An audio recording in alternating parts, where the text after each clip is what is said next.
Hello friends, let's start our today's general science topic, Unit 3, our body, diseases and sanitation. તો આપણું શરીર, રોગો અને સ્વચ્છતા. બોડી એટલે શરીર, diseases એટલે રોગો and sanitation એટલે સ્વચ્છતા. Lesson 7, musculoskeletal system.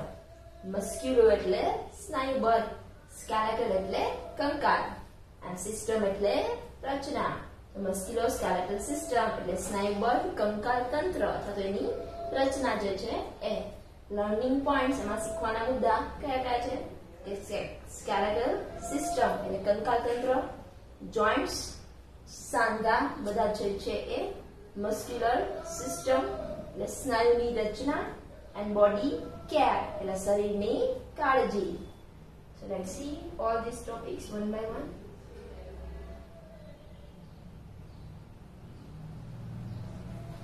The human body is the most complex of all machines. એટલે માણસનું જે શરીર છે અથવા તો માનવ શરીર એ બધા જ યંત્રોમાં સૌથી જટિલ રચના ધરાવે છે અથવા તો સૌથી જટિલ છે. કોમ્પ્લેક્સ એટલે જટિલ. હ્યુમન બોડી એટલે માનવ શરીર. Many internal organs are protected by a framework of bonds.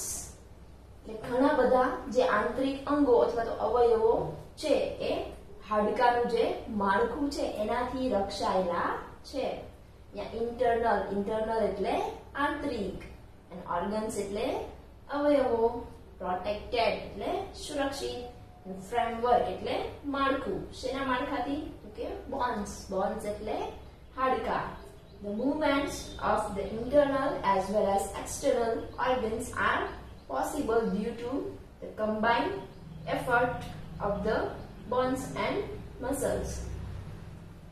એટલે આંતરિક અને તેમજ બાહ્ય અથવા તો બહારના જે અંગો છે એનું હલનચલન છે એ શેના કારણે શક્ય થયું છે કે હાડકા અને સ્નાયુઓ છે એકબીજા સાથે સંયુક્ત રીતે જોડાયેલા છે તેમના પ્રયત્નથી જ અથવા તો એ બંનેનું જોડાણ છે તેથી જ જે આપણા આંતરિક અને બાહ્ય અંગો છે એનું હલનચલન શક્ય છે. મૂવમેન્ટ એટલે હલનચલન, એક્સટર્નલ એટલે બહારના, પોસિબલ એટલે શક્ય and combined એટલે સંયુક્ત, એફર્ટ એટલે પ્રયત્ન. Let's see activity 1, પ્રવૃત્તિ 1. Feel your cheeks, forearms and the calves of your legs. તમારા ગાલ, પછી કાંડા અને પગમાં જે નીચેનો ભાગ છે તેને અનુભવો. Do they feel soft or hard? તો તે તમને કેવા અનુભવાય છે? નરમ કે કઠણ? These parts feel soft and fleshy. તો આ ભાગ છે એ કેવા? નરમ અને એકદમ માંસલ અનુભવાય છે. These parts are muscular. તો આ ભાગ છે એ કેવા છે? સ્નાયુબદ્ધ છે. Now feel your knees, elbows and shoulders. હવે તમારું ઘૂંટણ, કોણી અને જે ખભાનો ભાગ છે એને અનુભવો. They feel hard. તો તે કેવા અનુભવાય છે? સખત અથવા તો કઠણ અનુભવાય છે. તો these parts are bony. તો આ ભાગ શેના છે? તો કે હાડકાવાળા છે. બોની એટલે હાડકાવાળા.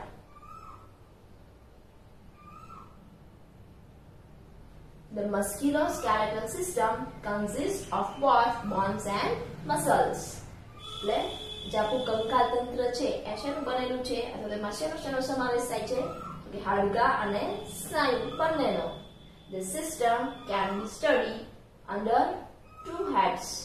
ને આખું તંત્ર છે એનો આપણે બે ભાગમાં અભ્યાસ કરી શકીએ. The skeletal system and the muscular system. Skeletal એટલે જે કંકાલ તંત્ર છે એ અને muscular system એટલે સ્નાયુબદ્ધ તંત્ર જે છે એ. So let's see. Skeletal system એટલે કંકાલ તંત્ર. The bones are made up of hard tissues. હાડકા છે એ શેના બનેલા છે? તો કે સખત પેશીઓના બનેલા છે. tissues એટલે પેશી. Bones come in different shapes and sizes. હાડકા છે તો એ અલગ અલગ આકાર અને કદના છે. An adult human body has 206 bones in all. એટલે પુખ્ત વયનો કોઈ પણ માણસ હોય તો એના શરીરમાં કેટલા હાડકા હોય છે કે 206 હાડકા હોય છે. એડલ્ટ એટલે પુખ્ત. Bones form a framework called a skeleton or the skeletal system. અને હાડકા છે એ હાડપિંજર અથવા તો કંકાલ તંત્રની રચના અથવા તો એનું માળખું છે એ તૈયાર કરે છે. એટલે તો હાડકાનું જે માળખું છે, હાડકાની જે રચના બને છે એને આપણે શું કહીએ છીએ? હાડપિંજર અથવા તો સ્કેલેટન એટલે કે કંકાલ તંત્ર.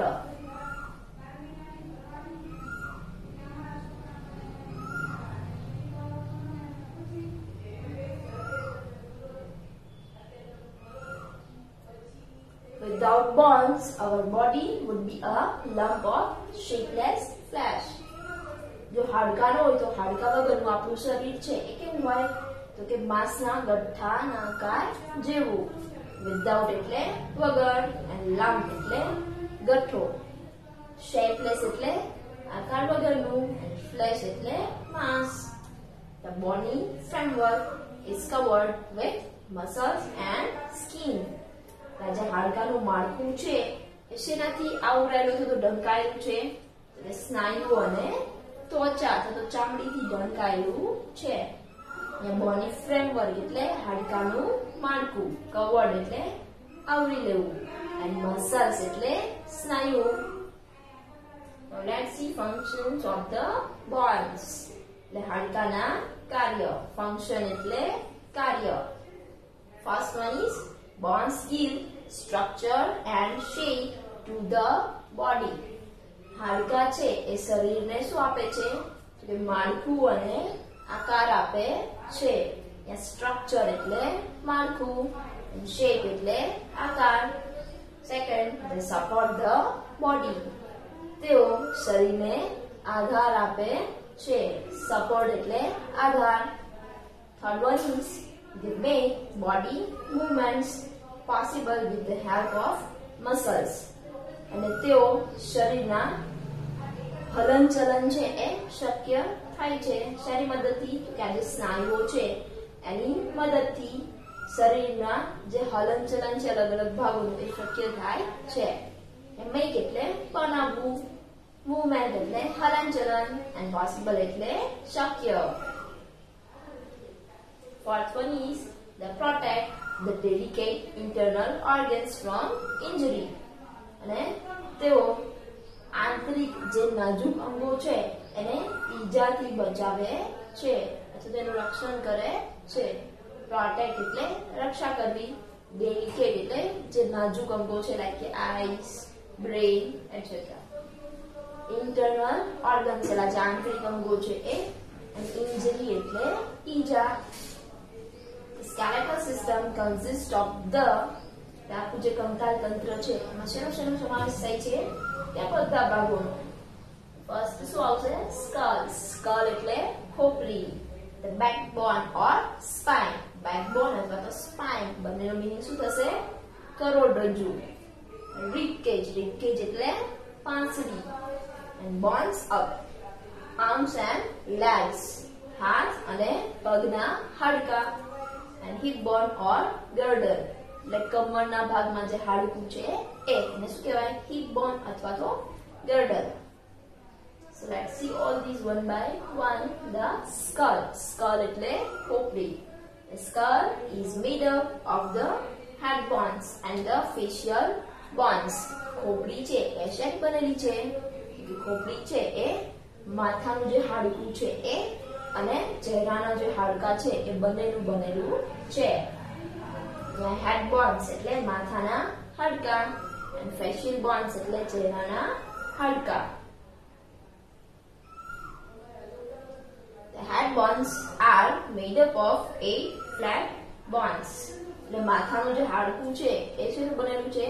તો કે 8 સમતલ હાડકાનું બનેલું છે. The head bones protect the brain.